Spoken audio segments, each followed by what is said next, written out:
L'aube se levait, froide, sur Timber Ridge dans le Montana, projetant une lumière crue sur la rue principale sinueuse. Des tourbillons de poussière tournoyaient entre les devantures délabrées des magasins. Un coq chantait derrière l'écurie, et au loin, du bétail se déplaçait lentement dans les pâturages. À l'intérieur de la petite église en bois à clin située à la lisière de la ville, des bougies vacillaient contre les murs blanchis à la chaux. Les bancs en bois craquaient sous le poids des villageois curieux, vêtus de leurs plus beaux habits du dimanche, s'éventant malgré la fraîcheur matinale, aiguisant leurs ragots comme des couteaux. Dehors, un ouvrier agricole nommé Dayton passa au galop devant le magasin général, criant à plein poumon. Il ne va pas bien le prendre, dégagez la route. L'adjoint descendit de la passerelle, plissant les yeux pour suivre le nuage de poussière. Accepter quoi? Mais Dayton était déjà parti. À 16 kilomètres au sud, un baron de l'élevage était assis immobile sur son cheval à un carrefour, fixant le chemin chaotique qui menait à Timber Ridge.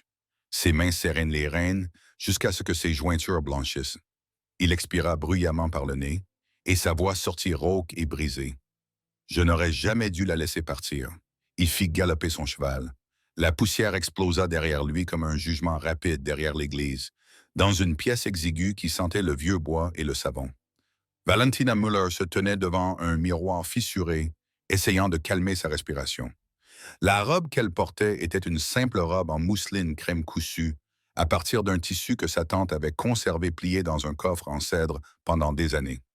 Elle lui allait assez bien, même si les manches étaient légèrement froncées au poignet et que l'ourlet traînait un peu trop sur le sol. Elle l'avait cousue elle-même au cours de 3 nuits blanches, se piquant les doigts plus de fois qu'elle ne pouvait les compter. De petites gouttes de sang avaient taché le tissu à certains endroits, mais elle les avait soigneusement cachés sous les plis. Ce matin-là, sa cousine avait fixé ses cheveux en boucles souples, mais quelques mèches rebelles s'étaient déjà échappées et effleuraient ses joues rougies. Elle pressa ses 2 mains à plat contre son ventre, essayant de calmer ses nausées. Son cœur battait si fort qu'elle pouvait l'entendre dans ses oreilles et le sentir palpiter dans sa gorge. « C'est raisonnable », se murmura-t-elle d'une voix à peine audible. « C'est le choix le plus raisonnable. » Mais son reflet n'était pas convaincant. Ses yeux étaient trop grands, trop brillants de larmes contenues. Ses lèvres tremblaient, malgré tous ses efforts pour les immobiliser. Elle repensa à la maladie qui l'avait frappée 6 mois plus tôt, à la fièvre qui l'avait clouée au lit pendant des semaines, aux frissons qui la faisaient trembler si violemment. Elle crut que ses os allaient se briser, tout comme ses cheveux étaient tombés par touffes, jusqu'à ce qu'elle ressemble à un fantôme hantant sa propre vie. Elle était si faible qu'elle ne pouvait pas soulever un verre d'eau sans aide. Sa mère s'était assise à côté de son lit nuit après nuit, lui pressant des linges frais sur le front, murmurant des prières qui ressemblaient davantage à des négociations. Et pendant tout ce temps, elle avait repoussé le seul homme dont la présence aurait pu rendre cette épreuve supportable. Elle se souvenait de Blain Simon debout à sa porte, chapeau à la main, les épaules remplissant le cadre, lui demandant doucement s'il pouvait s'asseoir avec elle. Elle se souvenait de la douceur dans son regard lorsqu'il la regardait, comme si elle était quelque chose de fragile et de précieux, malgré son sentiment de fragilité. Elle se souvenait de la soupe qu'il lui avait apportée, préparée par sa femme de ménage, disait-il, mais elle soupçonnait qu'il avait aidé. Elle se souvenait qu'il lui lisait le journal, sa voix basse et calme, l'ancrant dans la réalité, alors que la fièvre faisait tourner le monde autour d'elle, et elle se souvenait lui avoir dit de partir. « Je n'ai pas besoin de ta pitié », avait-elle dit, la voix aiguë, pleine de fierté, de peur et de honte. Il était resté là un long moment, tournant lentement son chapeau entre ses mains. « Ce n'est pas de la pitié, Valentina. Alors qu'est-ce que c'est ?» Il avait ouvert la bouche, puis l'avait refermée. Quels que soient les mots qu'il s'apprêtait à dire, il les avait ravalés. « Je veux juste t'aider. Alors va-t'en. S'il te plaît, pars. » Il était parti sans discuter, et elle avait pleuré dans son oreiller pendant des heures, se détestant de l'avoir repoussé, le détestant de ne pas s'être battu plus fort pour rester. Maintenant, debout dans cette loge improvisée, à l'aube d'un mariage, au Haïta, elle se demandait si elle n'avait pas commis la pire erreur de sa vie. Parce que Blain Simon n'était pas debout devant les hôtels. Sebastian Carlson était. Sebastian était un marchand. Il possédait le plus grand magasin de produits secs de Timber Ridge et avait investi dans une entreprise de transport qui acheminait des marchandises entre Helena et May. Il portait des chaussures cirées qui coûtaient 3 $ la paire, se taillait la moustache avec précision tous les samedis matins et s'exprimait avec des phrases soigneusement pesées qui ne révélaient jamais plus que ce qu'il voulait bien dire. Il l'avait courtisée avec des fleurs, des roses importées de Californie à un prix considérable, des boîtes de thé importées venues tout droit de San Francisco et des promesses de sécurité enrobées de jolis mots. Sa mère était ravie. La passion s'estompe, avait dit sa mère avec fermeté, en serrant les mains de Valentina sur la table de la cuisine. Mais un garde-manger bien rempli dure, un toit qui ne fuit pas dur, l'argent à la banque dure, ce cow-boy avec son bétail et sa fierté. Que se passera-t-il quand le troupeau mourra? Que se passera-t-il quand la sécheresse arrivera? Sébastien a placé son argent à plusieurs endroits. Il est doué avec l'argent. Il prendra soin de toi. Valentina acquiesça parce que cela semblait logique, parce qu'elle en avait assez d'avoir peur, parce qu'elle ne se faisait pas confiance pour espérer davantage. Mais debout ici, caressant du bout des doigts le tissu bon marché de sa robe, sentant le poids de cette décision peser sur ses épaules, elle avait l'impression d'être sur le point de sauter dans le vide. On frappa doucement à la porte. Sa cousine Bailey passa la tête à l'intérieur, souriante, le visage rayonnant d'excitation. « Ils sont prêts pour toi. » Valentina déglutit péniblement. Le pasteur commençait déjà à s'impatienter et Sébastien n'arrêtait pas d'ajuster son col comme s'il l'étouffait. Bailey s'approcha, scruta son visage et son sourire s'estompa légèrement. « Ça va? Tu es pâle, plus pâle que d'habitude. »« Je vais bien. Tu es sûr? Parce que tu as l'air sur le point de t'évanouir. Je vais te chercher un verre d'eau. » Valentina esquissa un sourire qui ressemblait à du verre brisé. « Je suis juste nerveuse. » Bailey lui prit la main et la serra, sa poigne chaude et rassurante. « Tout ira bien. Sébastien est un homme bien. Ennuyeux à l'église un dimanche pluvieux, peut-être. Mais bon, tu auras une belle vie, une vie sûre. » Valentina acquiesça, car elle ne se faisait pas confiance pour ne pas fondre en larmes. Bailey pencha la tête, l'examinant de plus près. « Tu pensais à lui, n'est-ce pas? »« À qui? Ne fais pas l'innocente, Blaise. Simon, tu pensais à lui. » Valentina détourna le regard, clignant rapidement des yeux. « Ça n'a pas d'importance, n'est-ce pas? Il a fait son choix. Il est parti. Tu lui as dit de partir et il t'a écouté. » La voix de Valentina fut plus aiguë qu'elle ne l'aurait voulu. S'il tenait à toi, il se serait battu plus fort. Il serait resté. Bailey soupira. « Les hommes sont parfois stupides. Ça ne veut pas dire qu'ils ne tiennent pas à toi. » « Eh bien, c'est trop tard maintenant, n'est-ce pas? » Avant que Valentina n'ait le temps de répondre, des voix s'élevèrent à l'intérieur de l'église. Impatiente, Bailey lui serra la main une dernière fois. Il est temps d'y aller. À l'intérieur de l'église, Sebastian Carlson se tenait à l'avant, près de l'autel, les mains jointes derrière le dos, la poitrine bombée comme un paon faisant la parade nuptiale. Son gilet était boutonné serré sur son corps mince, tendant légèrement le bouton du milieu. Ses cheveux noirs avaient été lissés en arrière avec suffisamment de pommade pour graisser l'essieu d'un chariot, et il brillait à la lueur des bougies comme du cuir poli. Il souriait à l'assemblée avec la satisfaction d'un homme qui croyait avoir gagné quelque chose de précieux, quelque chose que d'autres hommes avaient voulu, mais qu'ils n'avaient pas réussi à obtenir. Le pasteur, un homme nerveux nommé Révérend Gilbert, feuilletait nerveusement sa Bible en marmonnant entre ses dents. Il avait célébré des dizaines de mariages au cours de ses 15 années à Timber Ridge, mais quelque chose dans celui-ci lui donnait des nausées.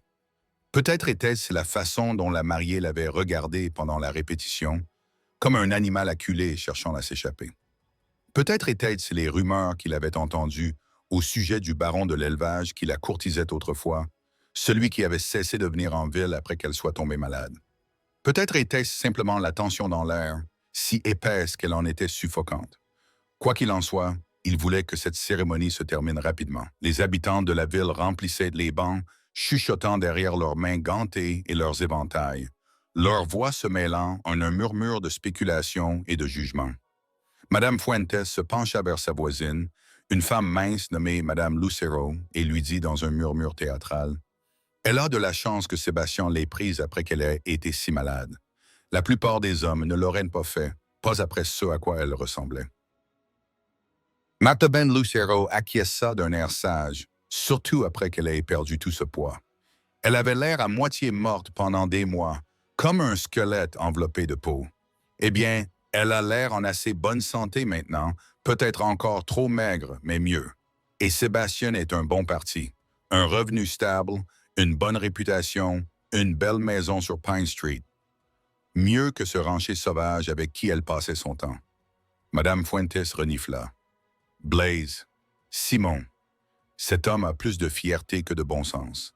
Il élève son bétail comme s'il avait quelque chose à prouver au monde. Madame Lucero se pencha vers elle et baissa la voix d'un air complice. J'ai entendu dire qu'il lui rendait visite tous les jours quand elle était malade.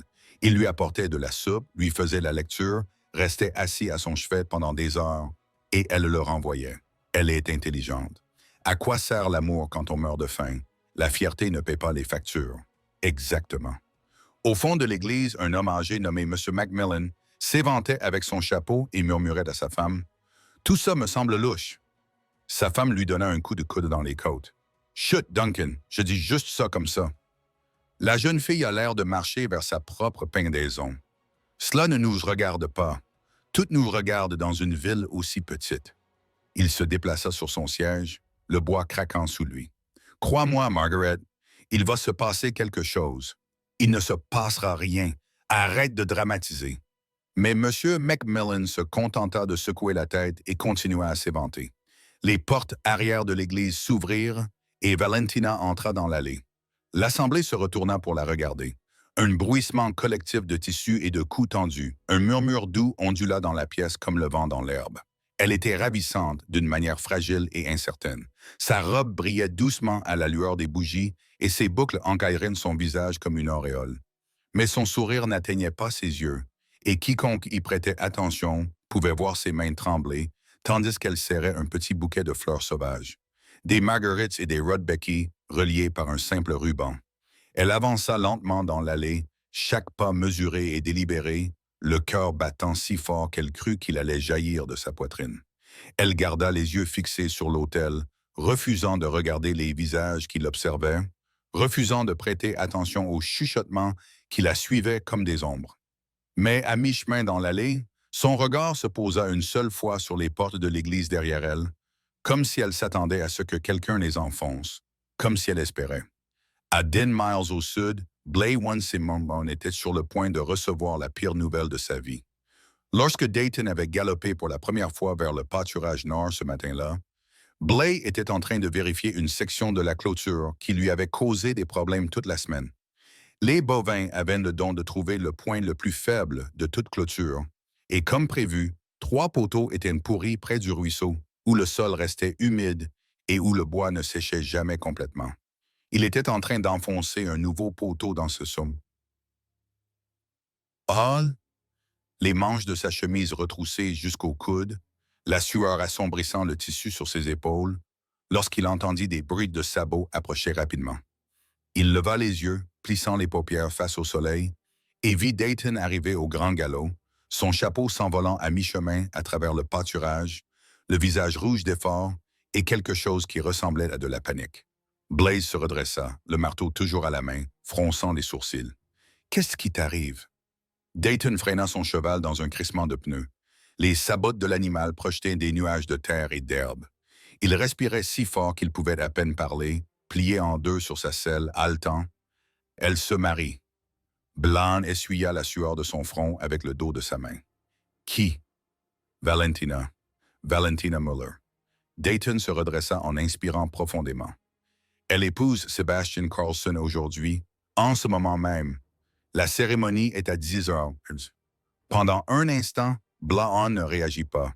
Il resta là, le marteau pendu dans sa main, fixant Dayton comme si celui-ci s'était mis à parler une langue qu'il ne comprenait pas. Puis les mots pénétrèrent dans son esprit, s'installant dans sa poitrine comme des pierres jetées dans des eaux profondes. Son visage pâlit, sa mâchoire se crispa. Ses jointures blanchirent autour du marteau. Quoi? Sa voix n'était qu'un murmure, rauque et incrédule. Le mariage a lieu en ce moment même à l'église du village. J'ai entendu Mme Fuente en parler au magasin général quand je suis allé acheter du tabac. Elle a dit que toute la ville était là. Elle a dit que Sébastien s'en vantait depuis des semaines. Bélahan se détourna, fit 3 pas et enfonça son poing dans le poteau de la clôture avec une telle force que le bois se fendit en deux, se scindant en son milieu. Du sang jaillit de ses jointures, coulant sur l'herbe sèche en dessous, mais il ne sembla pas le remarquer. Il frappa à nouveau, plus fort cette fois, et le poteau se brisa complètement, tombant à terre. Dayton grimaça et recula d'un pas. « Patron, depuis combien de temps êtes-vous au courant? » La voix de Blas était basse, dangereuse, chaque mot vibrant d'une rage à peine contenue. « Je l'ai appris ce matin. Je vous jure que je suis venu ici dès que je l'ai su. Je n'ai même pas fini d'acheter le tabac. » Blas appuya ses 2 mains à plat contre un autre poteau, la tête baissée, les épaules tremblantes. Il respirait par à-coups, de manière saccadée, presque comme s'il sanglotait, mais sans tout à fait y parvenir. Il repensa à tout, à chaque instant, à chaque choix qu'il avait mené là. Les mois qu'il avait passés à courtiser Valentina avant sa maladie, lui apportant des fleurs sauvages cueillies dans les collines, lui apprenant à monter sa jument la plus docile, s'asseyant avec elle sous le porche de sa mère et discutant jusqu'à ce que les étoiles apparaissent. La façon dont elle le regardait parfois, comme s'il était quelque chose de précieux et d'inattendu. La première fois qu'il l'avait embrassée, son cœur battait si fort qu'il pensait qu'elle devait l'entendre. Elle avait le goût du cidre et de la cannelle du pique-nique de l'église, et lorsqu'il s'était reculé pour la regarder, ses yeux étaient grands ouverts, doux et remplis d'une émotion qui lui serrait la poitrine. Il était prêt à lui demander de l'épouser. Il avait déjà l'anneau, celui de sa grand-mère, un simple anneau en or avec un petit grenat qui captait la lumière. Il attendait le bon moment, rassemblait son courage, préparait ses mots, puis elle est tombée malade. La fièvre avait balayé la ville à la fin du printemps, frappant le plus durement les quartiers pauvres, où les maisons étaient trop proches les unes des autres et où l'eau provenait de puits douteux. Valentina avait été l'une des malheureuses. En quelques jours, elle s'était retrouvée alitée, brûlante de fièvre, trop faible pour se lever. Il lui rendait visite tous les jours. Il lui apportait la soupe préparée par sa femme de ménage, du bouillon de poulet avec des légumes, du pain moelleux, tout ce qui pouvait lui donner envie de manger. Il lui lisait les journaux lorsqu'elle était trop faible pour les tenir elle-même. Il s'asseyait à côté de son lit pendant des heures, juste pour être là afin qu'elle ne soit pas seule.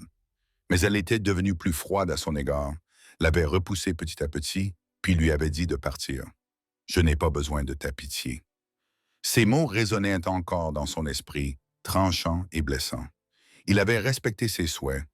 Il était parti parce qu'il pensait que c'était ce dont elle avait besoin. Il lui avait laissé de l'espace, pensant qu'elle viendrait vers lui quand elle serait prête, quand elle aurait retrouvé ses forces. Mais elle ne l'avait pas fait, et maintenant, elle épousait quelqu'un d'autre. Blanc leva la tête, les yeux brûlants.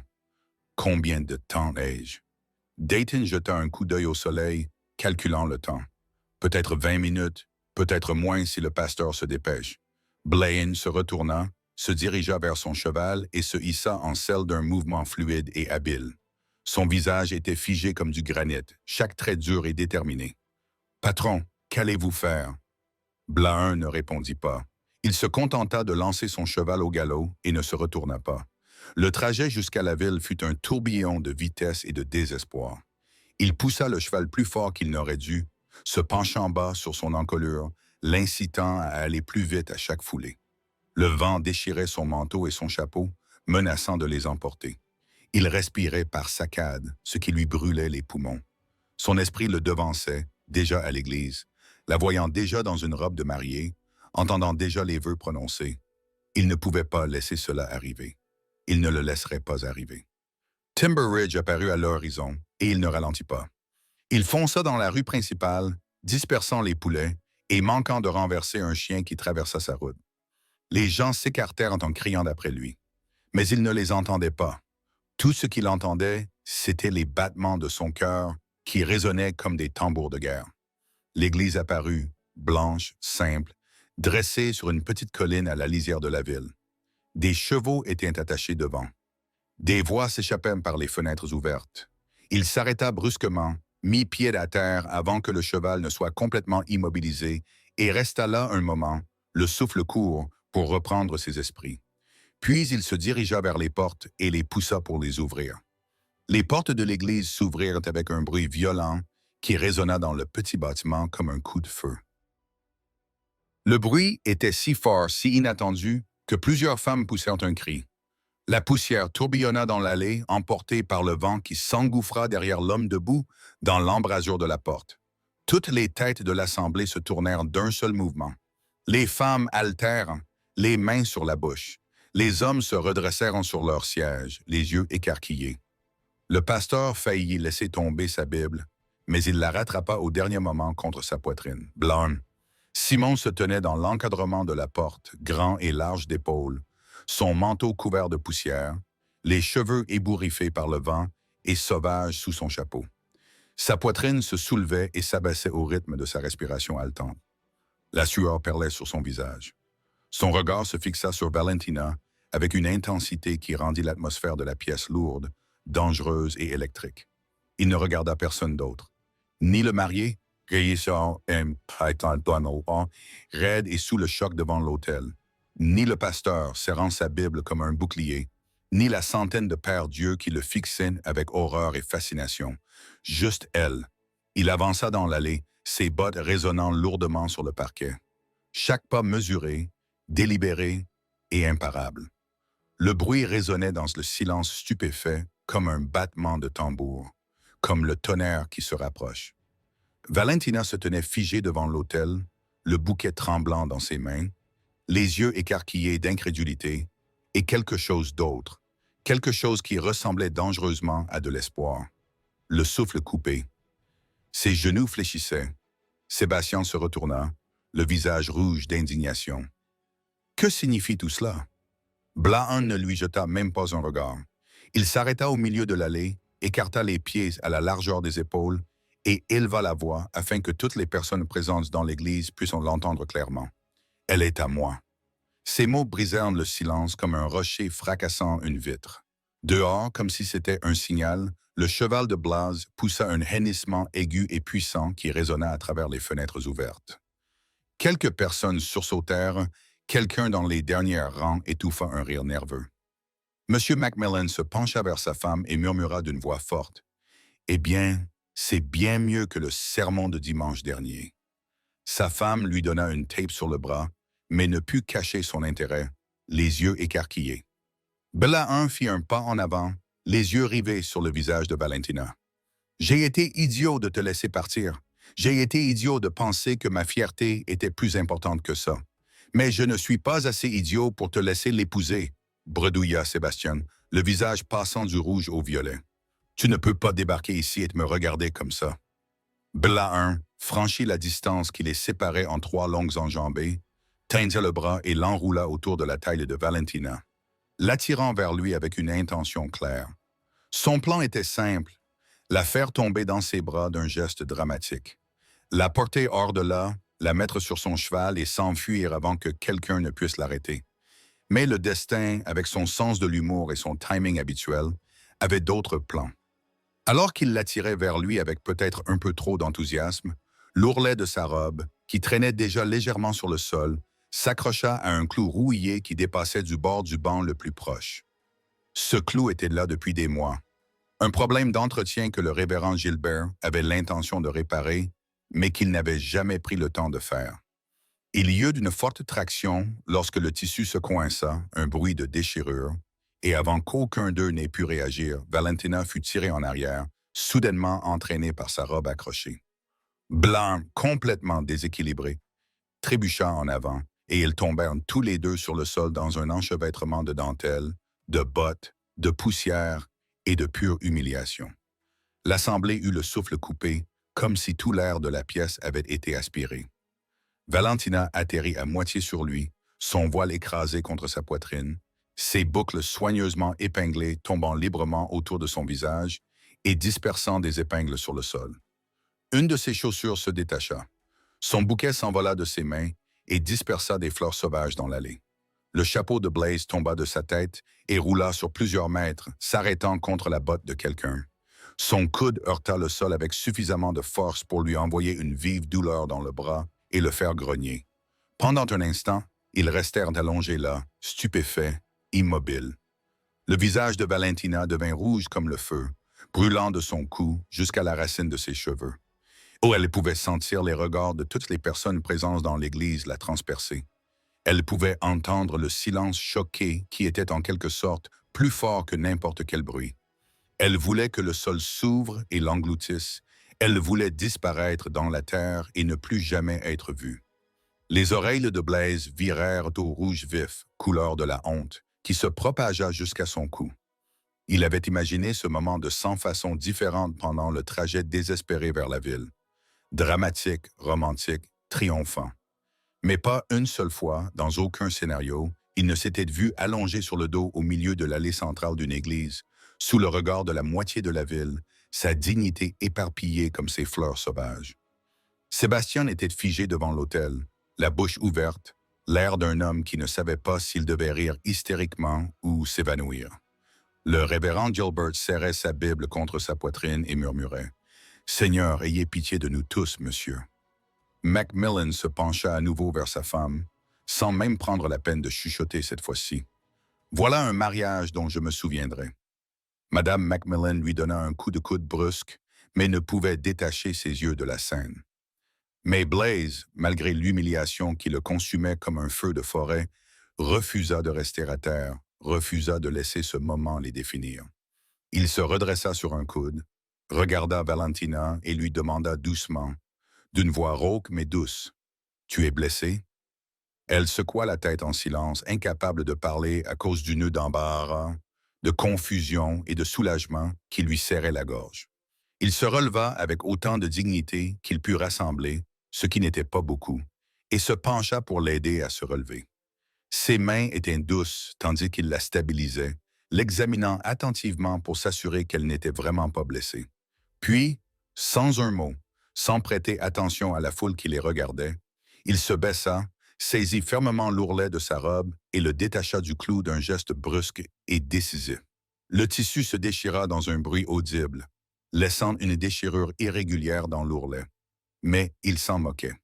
Il la prit à nouveau dans ses bras, cette fois avec plus de précaution, ajustant sa prise, s'assurant d'avoir les pieds bien ancrés au sol, et se dirigea vers la porte. L'assemblée était assise dans un silence stupéfait, trop choqué pour même murmurer. Sébastien retrouva enfin sa voix, aiguë et indignée. « Vous ne pouvez pas faire ça. C'est du vol. C'est un enlèvement. C'est un... » Blaise s'arrêta, tourna la tête juste assez pour regarder l'autre homme d'un regard froid et dur, et dit calmement, mais avec une certitude absolue, « Elle n'a jamais été à vous. » Puis il sortit, Valentina blottie dans ses bras, les portes de l'église se refermant derrière eux, avec un bruit sourd qui semblait sceller quelque chose d'irrévocable. Dehors, son cheval renifla et secoua la tête, frappant le sol d'un sabot, comme pour approuver cette deuxième tentative plus réussie. Blas installa Valentina sur la selle avec précaution, s'assurant qu'elle était bien attachée, puis se hissa derrière elle d'un mouvement fluide. Il enroula fermement un bras autour de sa taille, rassembla les rênes et donna un coup de talon au cheval pour le faire avancer. Ils dévalèrent la rue principale de Timber Ridge au grand galop, laissant derrière eux un nuage de poussière, des cris étouffés, des bouches bées et suffisamment de ragots pour alimenter les conversations pendant des mois. Valentina agrippa le pommeau de la selle à deux mains, le cœur battant si fort qu'elle crut qu'il allait jaillir de sa poitrine. Son esprit tournait en rond, incapable de se fixer sur une seule émotion. Elle voulait être en colère, elle voulait lui crier dessus, lui demander de la ramener, lui dire qu'il n'avait pas le droit de prendre des décisions à sa place. Mais la chaleur de son bras autour de sa taille, solide, sûr et protecteur, la force de son torse contre son dos, la certitude tranquille dans sa voix lorsqu'il avait dit qu'elle n'avait jamais été sienne. Tout cela avait relâché quelque chose de serré et de douloureux qui était enfermé dans sa poitrine depuis des mois. Elle ferma les yeux et, l'espace d'un instant, se laissa aller contre lui. Elle se laissa aller à se sentir en sécurité, désirée et choisie. Derrière eux, les portes de l'église s'ouvrirent à nouveau, et les fidèles se déversèrent dans la rue comme de l'eau jaillissant d'un barrage, parlant tous en même temps dans une cacophonie de choc, de spéculation et de joie scandalisée. Madame Fontès serra son chapeau pour l'empêcher de s'envoler dans le vent. Est-ce que cela venait vraiment de se produire? Dites-moi que je n'ai pas vu ça. Sa voisine acquiesça lentement, les yeux toujours écarquillés. Vous l'avez vu. Nous l'avons tous vu.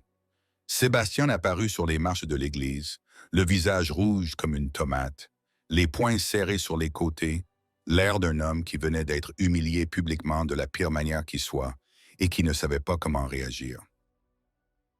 Le révérend Gilbert s'approcha de lui. La Bible toujours serrée dans ses mains, et dit avec diplomatie, « Je pense que nous pouvons considérer la cérémonie comme reportée sin die. » Sébastien se retourna sans un mot et retourna en trombe dans l'église, claquant la porte si fort que tout le bâtiment sembla trembler et que les fenêtres vibrèrent dans leur cadre. M. Macmillan rit et secoua la tête en souriant largement. Le meilleur divertissement que cette ville ait connu depuis des années, ça valait le coup de sortir du lit. Sa femme soupira, mais ne pouvait pas tout à fait le contredire. Ils chevauchèrent à toute allure à travers les plaines ouvertes, les sabots des chevaux martelant un rythme régulier sur la terre sèche. Le vent déchira les cheveux de Valentina, les libérant complètement de leurs épingles, et fouetta sa robe déchirée autour de ses jambes. Le ciel s'étendait à l'infini au-dessus d'eux, passant du bleu pâle à un doré profond à l'horizon lointain, où le soleil avait commencé sa lente descente. L'esprit de Valentina tournait en rond, incapable de se calmer. Elle agrippa le pommeau de la selle si fort que ses jointures blanchirent et son corps resta rigide devant Blaise, refusant de se détendre complètement contre lui, malgré la chaleur qui se dégageait de sa poitrine et la force constante de son bras autour d'elle. Après 10 minutes de silence, seulement interrompu par le bruit des sabots et du vent, elle ne put se retenir plus longtemps. « Fais un demi-tour, dit-elle d'une voix tendue et maîtrisée. Blaise ne répondit pas. Je dis, fais demi-tour, ramène-moi en ville. Non, répondit-il d'un ton neutre. Final, sans compromis, tu n'avais pas le droit. J'avais tous les droits. Elle se tordit dans son étreinte, essayant de lui faire face, la colère brillant dans ses yeux. Tous les droits, tu as fait irruption dans mon mariage, tu m'as humilié devant toute la ville, tu nous as ridiculisés tous les deux, et tu m'as kidnappé comme une sorte de hors-la-loi. Et tu penses que tu en avais le droit? Sa mâchoire se crispa, ses muscles sautèrent sous sa peau, mais sa voix resta calme et posée. Tu ne voulais pas l'épouser. Ce n'était pas à toi de décider. Alors pourquoi ne m'as-tu pas dit de partir? Il se pencha vers elle, son souffle chaud effleurant son oreille, lui donnant des frissons involontaires dans le dos. Quand je suis entré dans cette église, tu aurais pu me dire de partir. Tu aurais pu dire non. Tu aurais pu me dire que tu voulais l'épouser, mais tu n'as pas dit un mot. Elle ouvrit la bouche pour argumenter, pour se défendre, mais aucun mot ne sortit, car il avait raison. Elle était restée là, figée sur place, le cœur battant, et elle n'avait pas dit un seul mot pour l'arrêter, n'avait pas protesté, n'avait pas objecté, les larmes lui piquaient les yeux, elle était furieuse, confuse et en colère. Tu n'as pas le droit de faire ça. Tu n'as pas le droit de disparaître pendant des mois et de réapparaître comme ça, sans crier gare, et je n'ai pas disparu. Tu m'as dit de partir parce que j'étais mourante. Les mots jaillirent de sa bouche, bruts, déchirants, chargés de moi de douleurs refoulées, parce que j'étais faible et malade, et que je ne voulais pas que tu me voies comme ça. Je ne voulais pas que tu restes par pitié ou par obligation, ou parce que tu avais pitié de moi. Ce n'était pas de la pitié, Valentina. Alors qu'est-ce que c'était? Elle se débattit plus fort dans son étreinte, le forçant à relâcher sa prise, juste assez pour qu'elle puisse se tourner partiellement et lever les yeux vers son visage. Des larmes coulaient maintenant sur ses joues, chaudes et incontrôlables, et sa voix tremblait d'émotion. Qu'est-ce que c'était, Blaise? Parce que tu es parti. Tu es parti, et tu n'es jamais revenu, et j'ai attendu. Mon Dieu, aide-moi. J'ai attendu que tu te battes pour moi, que tu me dises que j'étais stupide, que tu refuses d'abandonner, mais tu ne l'as pas fait. Tu es simplement parti. Son visage se décomposa, et pour la première fois, elle vit une véritable douleur brute dans ses yeux. Une douleur qui correspondait à la sienne. Je pensais faire ce que tu voulais. Tu m'as repoussé. Tu m'as dit que tu n'avais pas besoin de moi. Tu me regardais comme si tu détestais ma présence. Qu'étais-je censé faire?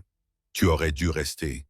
Sa voix se brisa sur le dernier mot, craquant comme du verre, et elle le frappa sa poitrine d'un petit poing, puis plus fort, mettant derrière elle des mois de colère, de douleur et de solitude. Tu aurais dû me dire que j'avais tort. Tu aurais dû me serrer dans tes bras et refuser de me lâcher, quoi que je dise. Mais tu ne l'as pas fait. Tu es simplement parti comme si je n'avais aucune importance. Il a encaissé chaque coup sans broncher, sans se défendre, les épaules courbées sous le poids de ses mots et de sa propre culpabilité. Quand elle s'est enfin arrêtée, la poitrine haletante de sanglots et d'épuisement, il a lentement levé les mains et a pris son visage entre ses mains, ses pouces effaçant doucement ses larmes. Tu as raison, a-t-il dit doucement, la voix chargée d'émotion. J'aurais dû rester, j'aurais dû me battre plus fort. J'avais peur, Valentina. J'avais peur que si j'insistais trop, je te perdrais complètement. Alors, je t'ai laissé de l'espace et j'ai attendu. Et je me suis dit que je faisais ce qu'il fallait. Mais j'avais tort, j'ai été stupide. Elle ferma les yeux, de nouvelles larmes coulant sur ses joues. Je me sentais si seul, je sais. Je suis désolé. Je pensais que tu ne voulais plus de moi. Je pensais que tu avais compris que je ne valais pas la peine. Mon Dieu, Valentina, non. Sa voix se brisa et il appuya son front contre le sien, les yeux fermés. Je n'ai jamais cessé de te désirer. Pas un seul jour, pas une seule heure. Ils restèrent ainsi pendant un long moment, le cheval ralentissant pour marcher sous eux, sentant le changement d'humeur et le vent se transformant en une douce brise qui transportait l'odeur de l'herbe sèche et de la pluie lointaine. Pourquoi maintenant? Murmura-t-elle d'une voix à peine audible. Pourquoi es-tu venu aujourd'hui? Parce que je ne pouvais pas te laisser partir. Pas encore, pas pour lui, pas pour lui, pas pour lui, pas pour lui, pas vers lui, pas vers lui. Il s'écarta juste assez pour la regarder dans les yeux, les siens humides de larmes contenues. Je t'aime, Valentina. J'aurais dû te le dire il y a des mois. J'aurais dû te le dire chaque jour jusqu'à ce que tu y crois. Mais je te le dis maintenant. Je t'aime. Son souffle se bloqua dans sa gorge. De nouvelles larmes coulèrent sur ses joues. Mais celle-ci était différente, plus douce, plus chaude, née d'autre chose que de la douleur. « Je t'aime aussi », murmura-t-elle. Les mots tombèrent de ses lèvres comme une confession, comme une absolution. « Je n'ai jamais cessé de t'aimer, même quand j'ai essayé. » Il l'embrassa alors, lentement et doucement au début, ses lèvres douces et prudentes contre les siennes, comme si elles pouvaient se briser. Mais le baiser s'intensifia rapidement.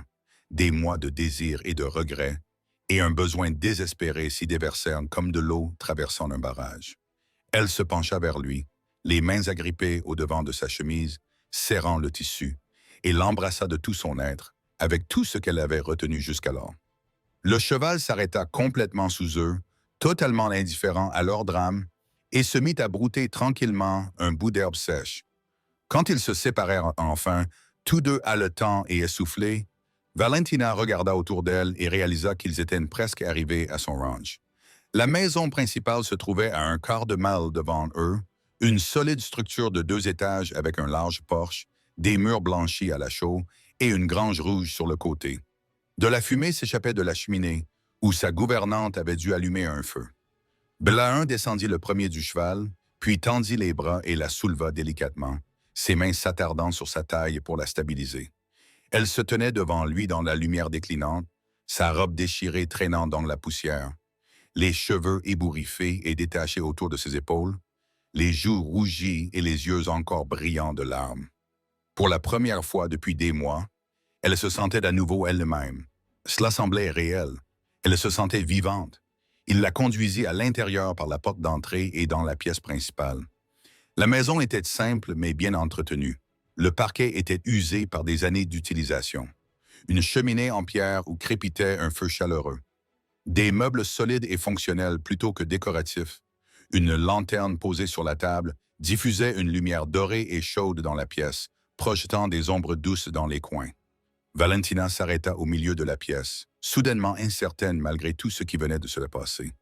Sa colère s'était complètement dissipée, mais une vulnérabilité s'était emparée d'elle, la rendant exposée et fragile.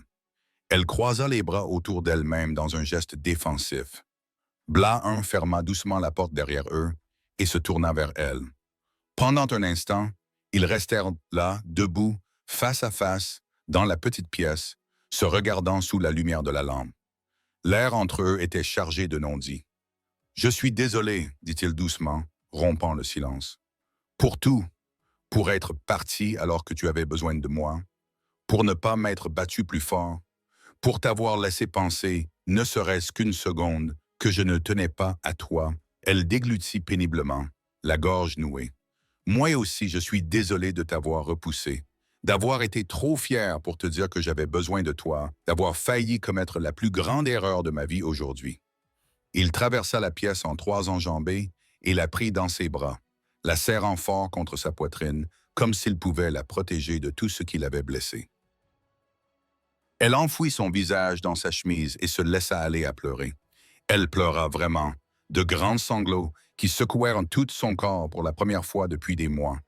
Il la serra contre lui pendant tout ce temps, une main caressant ses cheveux avec une infinie douceur, l'autre appuyée fermement contre son dos, la maintenant en place.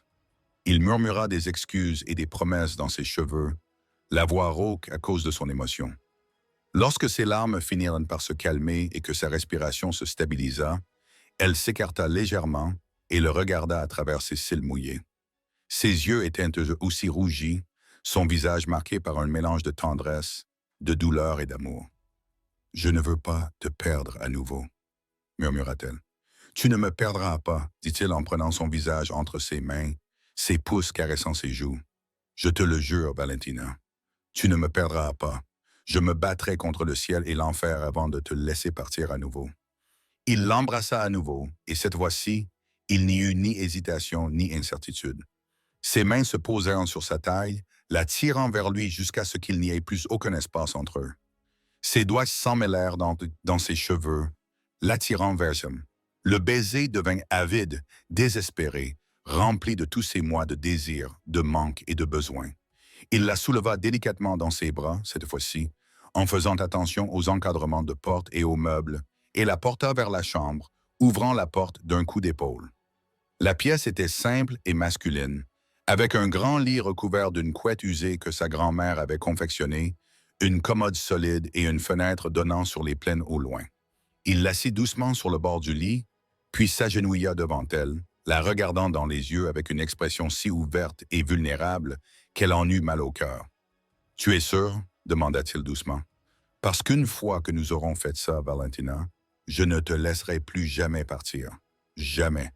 Pour aucune raison. » Elle acquiesça, levant les mains pour lui caresser le visage, mémorisant son toucher. Je suis sûr de n'avoir jamais été aussi sûre de quoi que ce soit. Pour la première fois depuis des mois, elle se sentait à nouveau elle-même. Cela semblait réel. Elle se sentait vivante. Il la conduisit à l'intérieur par la porte d'entrée et dans la pièce principale. La maison était simple, mais bien entretenue. Le parquet était usé par des années d'utilisation. Une cheminée en pierre où crépitait un feu chaleureux. Des meubles solides et fonctionnels plutôt que décoratifs. Une lanterne posée sur la table diffusait une lumière dorée et chaude dans la pièce, projetant des ombres douces dans les coins. Valentina s'arrêta au milieu de la pièce, soudainement incertaine malgré tout ce qui venait de se passer. Sa colère s'était complètement dissipée, mais une vulnérabilité l'avait envahie, la rendant exposée et fragile. Elle croisa les bras autour d'elle-même dans un geste défensif. Bléon ferma doucement la porte derrière eux et se tourna vers elle. Pendant un moment, ils restèrent là, debout, face à face, dans la petite pièce, se regardant fixement à la lueur de la lampe, l'air entre eux chargé de non-dits. « Je suis désolé, » dit-il doucement, rompant le silence. « Pour tout, pour être parti alors que tu avais besoin de moi, pour ne pas m'être battu plus fort, pour t'avoir laissé penser, ne serait-ce qu'une seconde, que je ne tenais pas à toi. » Elle déglutit péniblement, la gorge nouée. « Moi aussi, je suis désolé de t'avoir repoussé, d'avoir été trop fier pour te dire que j'avais besoin de toi, d'avoir failli commettre la plus grande erreur de ma vie aujourd'hui. » Il traversa la pièce en trois enjambées et la prit dans ses bras, la serrant fort contre sa poitrine, comme s'il pouvait la protéger de tout ce qui l'avait blessée. Elle enfouit son visage dans sa chemise et se laissa aller à pleurer. Elle pleura vraiment, de grands sanglots qui secouèrent tout son corps pour la première fois depuis des mois. Il la serra dans ses bras pendant tout ce temps, une main caressant ses cheveux avec une infinie douceur, l'autre appuyée fermement contre son dos, la stabilisant. Il murmura des excuses et des promesses dans ses cheveux, la voix rauque à cause de son émotion. Lorsque ses larmes se calmèrent enfin et que sa respiration se stabilisa, elle s'écarta légèrement et leva les yeux vers lui à travers ses cils humides. Ses yeux étaient eux aussi rougis, son visage marqué par un mélange de tendresse, de douleur et d'amour. « Je ne veux pas te perdre à nouveau, » murmura-t-elle. « Tu ne me perdras pas, » répondit-il en prenant son visage entre ses mains, ses pouces caressant ses joues. « Je te le jure, Valentina, tu ne me perdras pas. Je me battrai contre le ciel et l'enfer avant de te laisser partir à nouveau. » Il l'embrassa à nouveau, et cette fois, il n'y eut ni hésitation, ni incertitude. Ses mains se posèrent sur sa taille, la serrant contre lui jusqu'à ce qu'il n'y ait plus aucun espace entre eux. Ses doigts s'emmêlèrent dans ses cheveux, l'attirant vers elle. Le baiser devint avide, désespéré, rempli de tous ces mois de désir, de manque et de besoin. Il la souleva délicatement dans ses bras, cette fois-ci, en faisant attention aux encadrements de porte et aux meubles, et la porta vers la chambre, ouvrant la porte d'un coup d'épaule. La pièce était simple et masculine. Un grand lit recouvert d'une couette usée que sa grand-mère avait confectionnée, une commode solide, une fenêtre donnant sur les plaines au loin. Il l'assit doucement sur le bord du lit, puis s'agenouilla devant elle, la regardant dans les yeux avec une expression si ouverte et vulnérable qu'elle en eut mal au cœur. « Tu es sûre? » demanda-t-il doucement. « Parce qu'une fois que nous aurons fait cela, Valentina, je ne te laisserai plus jamais partir. Jamais. Pour aucune raison. » Elle acquiesça, posant ses mains sur son visage pour en mémoriser chaque détail. « Je suis sûr de n'avoir jamais été aussi sûr de quoi que ce soit. » En milieu de matinée, Bléin se réveilla. Il la trouva dans la cuisine et l'enlaça par derrière, déposant un baiser sur sa tempe. « Bonjour, Madame Simon. » Elle rit doucement. « Nous ne sommes pas encore mariés. Pas officiellement. Ce ne sont que des détails. » Il lui caressa le cou. « En ce qui me concerne, tu es devenue mienne dès l'instant où je t'ai sorti de cette église. » Elle se retourna dans ses bras pour lui faire face, souriante. Mais la réalité s'imposa, comme toujours. Ils réalisèrent tous deux simultanément que le garde-manger était dangereusement vide. Il ne restait presque plus de farine. Il ne restait plus qu'une poignée de grains de café au fond de la boîte.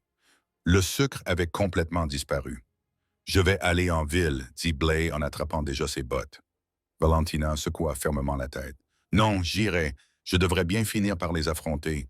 Autant que ce soit maintenant. » Il fronça les sourcils, clairement peu enthousiaste à cette idée.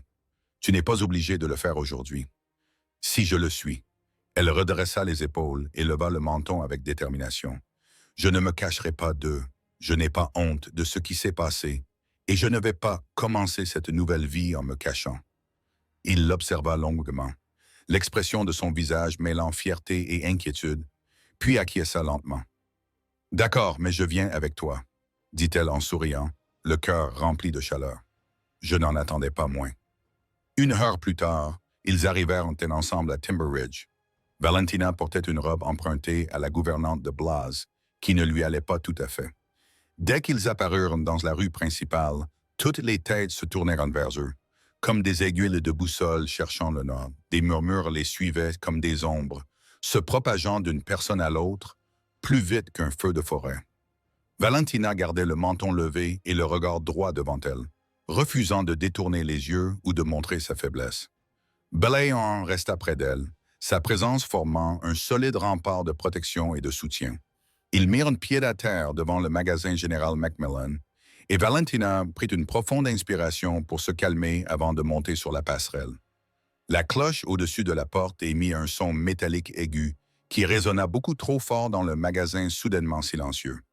Les conversations s'interrompirent en plein milieu d'une phrase, comme si quelqu'un avait coupé les fils. Tous les regards se tournèrent vers elle. Valentina se dirigea droit vers le comptoir, serrant sa petite liste contre elle. Farine, café, sucre, comme un bouclier contre les jugements. Avant qu'elle n'ait pu parler au vendeur, Sébastien sortit de derrière une rangée d'étagères remplies de conserves. Il semblait calme en apparence, avec son gilet soigneusement boutonné et ses cheveux parfaitement coiffés, mais son sourire avait quelque chose de froid et de dur qui lui noua l'estomac d'appréhension. « Eh bien, » dit-il d'une voix forte, afin que tout le monde dans le magasin puisse l'entendre clairement. Regardez qui s'est souvenu de l'existence de ce magasin. Après un week-end aussi mouvementé, Valentina déglutit péniblement. s'efforçant de garder une voix calme. Je suis venu acheter quelques articles, Sébastien. C'est tout, juste quelques articles. Il s'appuya contre le comptoir, les bras croisés sur la poitrine. L'image même de la dignité blessée de ne pas rembourser le coût du banquet de mariage que vous avez abandonné. La nourriture que j'ai commandée à Helena. Le vin que j'ai fait venir de Californie à grands frais. Le pasteur à qui j'ai versé 20 $ pour réserver la date. Les rubans, les fleurs, les invités que j'ai reçus avec des rafraîchissements. Il frappa violemment le comptoir, la faisant sursauter. Tu crois que tout ça est tombé du ciel comme ça? Ses joues brûlaient de honte. Sébastien, je n'ai jamais voulu, mais c'est toi qui l'as voulu. Sa voix s'éleva, fendant la pièce comme un coup de fouet. Tu m'as laissé là comme un parfait idiot pendant que tu partais avec ton baron de l'élevage devant toute la ville, devant mes associés, devant tous ceux qui comptent. Et maintenant, tu viens ici pour acheter de la farine, comme si mon argent et ma réputation ne signifiaient rien. La pièce était devenue mortellement silencieuse, à couper le souffle. Tous les regards étaient fixés sur eux. Elle se sentait petite et exposée, comme un insecte épinglé sur un tableau pour être examiné. « Je te rembourserai, dit-elle doucement, détestant la faiblesse de sa voix. J'ai juste besoin d'un peu de temps. Il rit amèrement. Le son était dur et moqueur. Combien de temps? 1 mois, 1 an, 10 ans. Ou peut-être que tu t'attends à ce que j'oublie tout et que je fasse comme si tu ne m'avais pas humilié devant la moitié du territoire. Les larmes lui piquèrent les yeux, mais elle refusa de les laisser couler, les retenant avec acharnement. « Je suis vraiment désolé, Sébastien. Je n'ai jamais voulu te faire de mal, mais je ne peux pas changer ce qui s'est passé. »« Non, tu ne peux pas, » dit-il en se redressant, sa voix devenant plus froide et plus dure qu'auparavant. « Voici ce qui va se passer. Soit tu me rembourses chaque centime que j'ai dépensé pour ce mariage, et je parle de chaque centime jusqu'au dernier, soit tu pars d'ici les mains vides et avec une dette que toute la ville connaîtra. » Les spectateurs se déplaçaient nerveusement, faisant semblant d'examiner les bocaux de cornichons et les barils de clous, mais toutes les oreilles étaient tendues vers la confrontation qui se déroulait devant eux. Valentina ouvrit la bouche pour répondre, cherchant frénétiquement quoi dire, mais avant qu'elle n'ait pu prononcer un mot, la porte s'ouvrit à nouveau. Des bottes foulaient le plancher de bois avec une lourdeur délibérée. Des éperons produisaient un tintement faible, mais distinct. Blaise Simon occupait tout le seuil de la porte, balayant la pièce d'un regard rapide et évaluateur qui embrassait tout.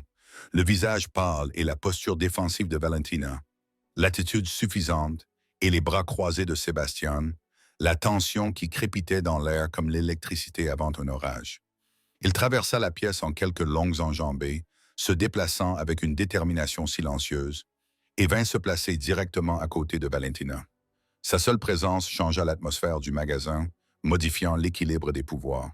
« J'ai entendu dire qu'il était question d'une dette ici, » dit-il calmement, d'une voix posée, mais avec une pointe d'acier que tout le monde pouvait entendre. Sébastien se redressa, bombant le torse de manière défensive. « C'est entre elle et moi, Simone. Elle m'a humilié publiquement.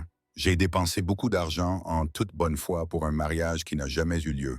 Je lui ai seulement demandé de me rembourser ce qu'elle m'a coûté. C'est juste et raisonnable. » La voix de Blahan restait parfaitement calme, mais la détermination sous-jacente s'intensifiait, et on aurait dit que le meilleur moyen de récupérer son argent était de l'humilier à nouveau devant toute la ville, de la piéger dans une confrontation publique où elle ne pourrait pas se défendre correctement. Le visage de Sébastien devint rouge de colère. « J'ai tout à fait le droit de récupérer ce qu'on me doit. Tu as le droit d'être payé pour des dépenses légitimes. C'est tout ce à quoi tu as droit. » Balaam plongea la main dans son manteau avec une lenteur délibérée, en sortit une bourse en cuir lourde de pièces de monnaie et la laissa tomber sur le comptoir avec un cliquetis final qui résonna dans le magasin silencieux. « Voilà qui devrait largement couvrir ta nourriture, ton vin, ton prédicateur, tes rubans, tes fleurs, ton orgueil blessé et tout ce à quoi tu peux penser. Et il y a un supplément pour que vous puissiez vous acheter des manières et peut-être un peu de décence. » La salle sembla expirer collectivement. Quelqu'un au fond étouffa ce qui aurait pu être un rire. Le visage de Sébastien passa du rouge au violet, mais ses yeux se posèrent immédiatement sur la bourse posée sur le comptoir. La cupidité et l'orgueil blessé se disputaient visiblement derrière son regard. Après un long moment de tension, ses doigts se refermèrent sur l'argent et le tirèrent vers lui. Bella se rapprocha de Valentina, posant sa main légèrement mais visiblement sur le creux de son dos, juste assez pour que tout le monde dans le magasin voie exactement où il se tenait et qui il protégeait.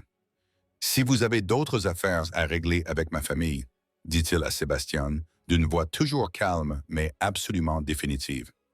Vous venez me voir. Pas elle, vous traitez avec moi. Est-ce compris? Sébastien ne dit rien, mais sa mâchoire bougeait furieusement.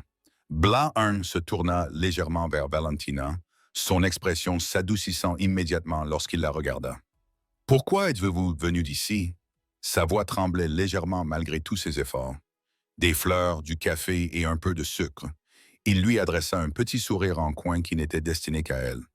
De la farine, du café et du sucre pour ma femme, répéta-t-il clairement au commerçant, s'assurant que tout le monde entende sa revendication possessive. Mettez-le sur mon compte, et si quelqu'un ressent le besoin de lui facturer un supplément pour quoi que ce soit, il saura où me trouver pour en discuter.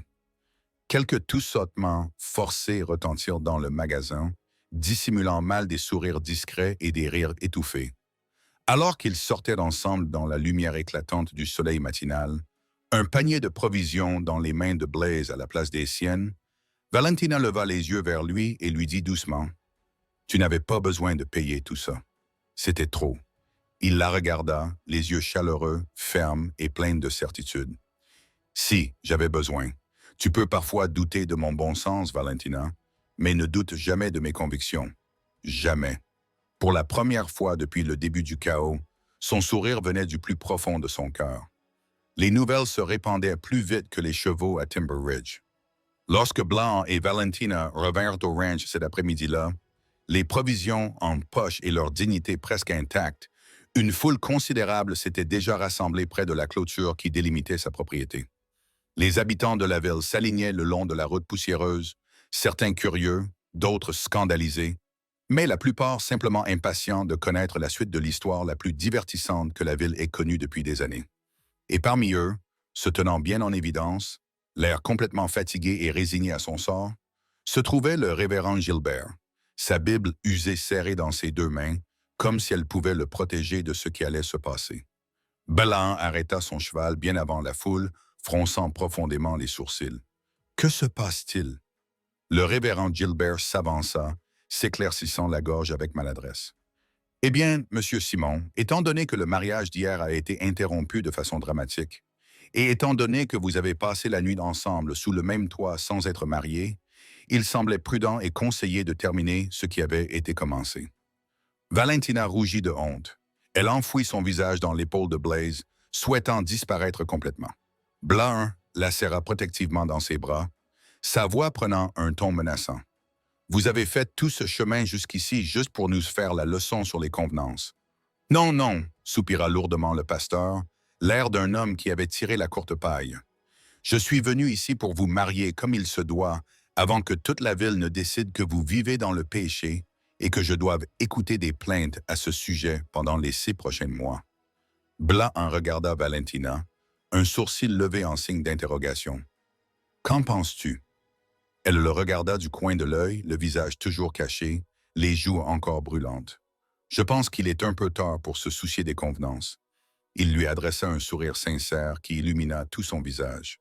C'est très vrai, mais je t'épouserai 100 fois s'il le faut pour que tu sois mienne à tous les égards. Elle sourit malgré son embarras, le cœur gonflé de joie. Une fois, ça suffira. Alors ils restèrent là sous le porche du ranch de Blaise, entourés d'une assemblée de mariage tout à fait peu conventionnelle. Les poulets grattaient et picoraient la terre à proximité, indifférents au drame humain. Le cheval de Blahorn se tenait à l'écart, toujours scellé, ressemblant à s'y méprendre à un garçon d'honneur silencieux témoignant de l'événement. Valentina était pieds nus, ayant retiré les chaussures empruntées qui ne lui allaient pas bien. Ses cheveux tombaient en boucles souples sur ses épaules, détachés et naturels. Et elle portait toujours la robe empruntée qui ne lui allait pas bien, mais Blais la trouvait plus belle que dans la robe de mariée formelle qu'elle portait la veille. Bélain se tenait à côté d'elle dans ses vêtements de travail poussiéreux, toujours vêtu de son manteau, mais ayant retiré son chapeau qu'il tenait respectueusement dans ses mains, la regardant comme si elle était la seule bonne chose dans tout l'Ouest, la seule chose qui comptait. Le révérend Gilbert ouvrit sa Bible avec un soupir résigné. Eh bien, puisque la nuit de noces est déjà à moitié passée, peut-être même plus, autant terminer la cérémonie comme il se doit et rendre cette union légale. Quelques personnes dans la foule ricanèrent. Madame Fuentes s'éventait théâtralement, partagée entre le scandale et l'excitation par procuration. Le pasteur récita les vœux avec un manque de pratique. Son ton était résigné, mais pas méchant. Lorsqu'il arriva à la partie traditionnelle concernant les objections, il ne prit même pas la peine de poser la question complète. Il se contenta de regarder ostensiblement la foule et dit « Quelqu'un s'oppose-t-il à cette union? Parlez maintenant ou taisez-vous à jamais, et je veux dire à jamais. » Un silence parfait accueillit ces paroles. Une sage décision de la part de tous. Il se tourna vers le couple. « Blaise Simon, acceptez-vous de prendre Valentina Muller pour épouse, pour l'aimer et la chérir à partir de ce jour? » La voix de Blain était ferme et assurée, portant à travers la foule rassemblée. « Oui, je l'ai toujours fait et je le ferai toujours. Valentina Muller, voulez-vous prendre Blain Simon pour époux? Pour le meilleur et pour le pire, dans la richesse et dans la pauvreté? » Elle leva les yeux vers lui, les yeux brillants de larmes de joie. « Oui, alors par le pouvoir qui m'est conféré par le territoire du Montana et l'Église méthodiste, je vous déclare mari et femme. » Il referma sa Bible d'un coup sec. « Vous pouvez embrasser la mariée, correctement cette fois. » Leon tendit son chapeau au cowboy le plus proche sans le regarder, prit délicatement le visage de Valentina entre ses mains et l'embrassa lentement, profondément, longuement, devant toute l'assemblée. Ce baiser n'était ni volé, ni désespéré, ni précipité. Il était observé, accepté, célébré et béni. Lorsqu'ils se séparèrent enfin, tous deux un peu essoufflés, la foule éclata en applaudissements chaleureux et sincères. M. Macmillan secoua la tête en souriant largement. « C'est le plus beau mariage auquel j'ai assisté. » Sans aucun doute, sa femme lui donna un coup de coude. « C'est le seul mariage que tu aies vraiment apprécié, Duncan. C'est exactement ce que je veux dire. » Valentina rit, d'un rire de pure joie, et se blottit contre Blair. Il passa son bras autour de sa taille, la serrant contre lui, et pour la première fois depuis très longtemps, il se sentit parfaitement heureux. Madame Fuentes s'essuya les yeux avec un mouchoir. « Eh bien, je suppose que tout s'est bien terminé. » Sa voisine acquiesça. « Certaines histoires ont juste besoin de prendre leur temps. » La vie reprit son cours normal après cela, régulière comme un battement de cœur. 3 mois plus tard, par une fraîche matinée d'automne, Valentina se tenait dans la cuisine, une main posée sur son ventre, fixant le calendrier accroché au mur. Elle avait déjà eu 2 fois un retard, et les nausées qui la frappaient en chaque matin sans faute étaient impossibles à ignorer ou à expliquer. Blair entra de la grange, ses bottes laissant de légères traces poussiéreuses sur le sol propre qu'elle venait de balayer, et s'arrêta immédiatement lorsqu'il vit son visage. « Qu'y a-t-il? Tu te sens encore mal? » Elle se tourna lentement vers lui, les yeux écarquillés d'étonnement et d'une pointe de crainte. « Je crois que je suis enceinte. » Il resta complètement immobile. Pendant un instant, il se contenta de la regarder, assimilant ses paroles. Puis son visage s'illumina du sourire le plus large et le plus sincère qu'elle ait jamais vu. Il traversa la pièce en 2 longues enjambées, la souleva délicatement et la fit tournoyer en riant de joie. « Attention !» s'écria-t-elle en agrippant ses épaules, mi-amusée, mi-sérieuse. « Tu vas me rendre malade. » Il la reposa doucement, immédiatement contrit, ses mains caressant son visage avec une tendresse infinie. « Nous allons avoir un bébé. Nous allons vraiment avoir un bébé. » Elle acquiesça, les larmes coulant sur ses joues. « Nous allons avoir un bébé. » Il embrassa son front, ses joues, son nez, ses lèvres, murmurant des promesses et des prières contre sa peau entre chaque baiser. 9 mois plus tard, leur premier enfant arriva par un beau matin de printemps, une petite fille qui hurlait, avec des mèches de cheveux blonds pâles et des poumons aussi puissants qu'un sifflet à vapeur capable de réveiller les morts. Blair la tint dans ses bras pour la première fois, cette personne incroyablement petite, qui était moitié lui et moitié Valentina, et pleura ouvertement, les larmes coulant sans retenue sur son visage buriné. Ils l'appelèrent Priscilla, et elle devint le centre absolu de leur monde. Le ranch prospéra parallèlement à leur famille grandissante. Le troupeau de bétail de Blaze se multiplia d'année en année et il embaucha davantage de main-d'œuvre pour l'aider à gérer l'expansion. Des hommes de valeur comme Dayton, qui était là depuis le début et avait obtenu le poste de contremaître. Il agrandit la grange, construisit de nouveaux enclos, investit dans du bétail de meilleure qualité, importé du Texas, et se forgea peu à peu une réputation comme l'un des éleveurs les plus prospères de la région. Valentina prit en charge la gestion des comptes du ménage avec un sens aigu des chiffres qui la surprenait elle-même. Elle organisait les repas pour le nombre croissant d'ouvriers agricoles, accueillait les éleveurs voisins et leurs familles, et devint connue dans toute la région comme une hôtesse gracieuse et une femme d'affaires avisée, capable de négocier les prix des fournitures avec les meilleurs d'entre eux. 2 ans après la naissance de Priscilla, leur deuxième enfant, un garçon qu'ils nommèrent Rowan, qui avait les cheveux foncés de Blaze et le caractère obstiné et déterminé de Valentina. Il a appris à marcher tôt et a immédiatement utilisé sa nouvelle mobilité pour explorer tout ce qu'il pouvait. 3 ans plus tard, une autre fille a rejoint la famille. Douce et calme, elle semblait tout observer avec des yeux solennels et pleurait rarement. La maison n'était plus jamais silencieuse, remplie en permanence des rires des enfants, de quelques larmes et du beau chaos d'une famille qui s'agrandissait. Le ranch est devenu l'un des plus prospères du Montana. La réputation de Blarn grandissait, mais il n'oublia jamais d'où il venait. Il n'oublia jamais la course désespérée vers la ville pour empêcher un mariage. Il n'oublia jamais ce qui comptait vraiment. Des années plus tard, par une chaude soirée d'été, Valentina était assise sur le large porche dans son fauteuil à bascule préféré, berçant doucement le bébé Serenity dans ses bras, tandis que Priscilla et Rowan couraient après les poulets dans la cour, hurlant de rire et couverts de poussière. Bella sortit de la grange, se déplaçant un peu plus lentement qu'auparavant, les tempes désormais généreusement striées de mèches argentées, le visage buriné par des années de soleil et de vent, mais plus satisfait que jamais. Valentina, il gravit les marches du porche avec l'aisance d'un homme qui rentre chez lui, s'enfonça dans le fauteuil à côté d'elle avec un gémissement de satisfaction et tendit la main pour écarter une mèche de cheveux de son visage avec des doigts doux. « Si je pouvais tout recommencer, » murmura-t-il en la regardant avec douceur. « Je prendrais d'assaut cette église 100 fois plutôt que 1000, » rougit-elle, toujours capable d'être intimidée par lui après toutes ces années. Même la partie où nous sommes tombés à plat ventre devant tout le monde. Il sourit, les yeux plissés au coin. Surtout cette partie-là. Le meilleur moment de ma vie. Elle rit doucement. Le son était chaud et riche.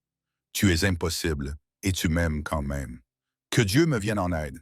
C'est vrai. Elle appuya sa tête contre son épaule et ils restèrent assis ensemble, dans un silence confortable, regardant leurs enfants jouer, tandis que le soleil commençait sa lente descente vers l'horizon. En ville, les anciens voisins racontaient encore l'histoire aux nouveaux arrivants venus chercher fortune dans le territoire du Montana. Ils se rassemblaient autour du magasin général ou du saloon, et quelqu'un finissait inévitablement par dire « Avez-vous entendu parler du baron de l'élevage qui a fait irruption dans un mariage à l'église? » Et l'histoire se déroulait. Comment il avait enfoncé les portes en criant que la mariée était sienne. Comment son cheval avait fait de même, comment il avait essayé de l'emporter, mais qu'ils étaient tous deux tombés à plat lorsque sa robe s'était accrochée à un clou. Comment il l'avait enlevée à cheval, malgré l'humiliation. Comment il avait défendu son honneur publiquement le lendemain, et comment il avait bâti une vie et un héritage plus riche que n'importe quelle ruée vers l'or. Et chaque fois que l'histoire était racontée, quelqu'un ajoutait pensivement « L'amour, ce n'est pas seulement le galop et le baiser passionné. C'est aussi celui qui se tient à vos côtés lorsque la honte frappe à votre porte, qui paye vos dettes, qui vous protège en public, qui construit une vie avec vous jour après jour. » Le coucher de soleil baignait leur ranch florissant de nuances dorées et ambrées.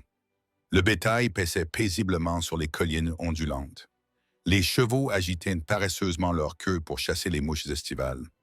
Les rires des enfants résonnaient dans la cour, clairs et purs. Et sous le porche, 2 personnes qui s'étaient battues l'une pour l'autre à travers la fierté, la maladie, l'humiliation publique et le doute privé étaient assises ensemble, main dans la main, regardant leur vie se dérouler autour d'elles comme un cadeau qu'elles avaient failli être trop stupides pour revendiquer. Leur histoire ne s'est pas terminée brusquement avec un rebondissement dramatique. Elle s'est installée doucement, paisiblement, dans la légende, et c'était plus que suffisant. C'était tout.